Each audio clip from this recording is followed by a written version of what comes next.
امریکہ اور اسرائیل ایران پر حملوں کے لیے ذریعے عرب ممالک کو جنگ میں گھسیٹنے کی کوشش کر رہے ہیں۔ واشنگٹن اور تل ابیب نے جان بوجھ کر ایران کو عرب ممالک میں اہداف پر جوابی حملوں کے لیے اکسایا۔ روسی وزارت خارجہ کا بیان کہا کہ امریکہ اور اسرائیل عرب دنیا کو کسی اور کے مفادات کی جنگ میں دھکیلنا چاہتے ہیں۔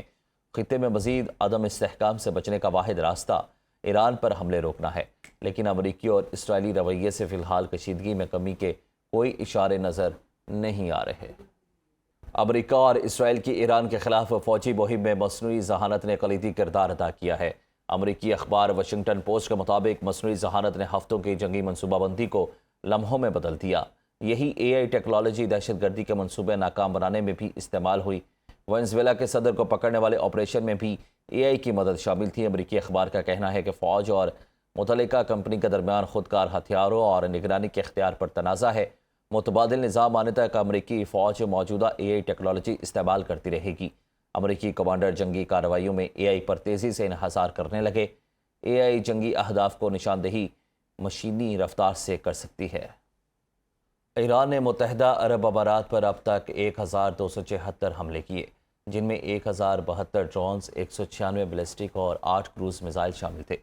اماراتی فضائی دفاع نے 1190 حملے ناکام بنائے، صرف 73 ملک میں اور 13 سمندر میں گرے۔ اماراتی وزارت دفاع کے مطابق ملک بھر میں پاکستانی شہری سمیت 3 افراد جاں بحق، 94 زخمی ہوئے۔ فضائی دفاع نے 7 بیلسٹک میزائلوں میں سے 6 تباہ کیے، 131 ڈرونز میں سے 125 روک لیے گئے جبکہ 6 ملک میں گرے۔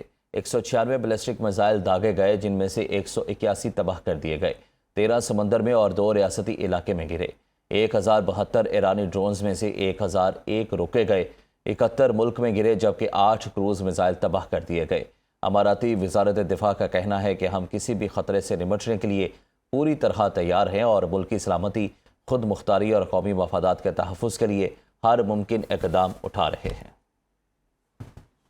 ایران کے حملوں کے بعد متحدہ عرب امارات کا خلیجی ریاست میں موجود اربوں ڈالرز کے ایرانی اثاثوں کو منجمد کرنے پر غور۔ غیر ملکی خبر رساں ادارے کے مطابق امارات میں موجود ایرانی اثاثوں کو منجمد کرنے سے تہران کی غیر ملکی کرنسی تک رسائی محدود ہو سکتی ہے۔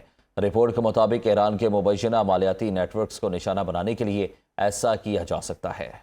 خلیجی ریاست میں موجود اربوں ڈالرز کے ایرانی اثاثوں کو منجمد کیا جا سکتا ہے۔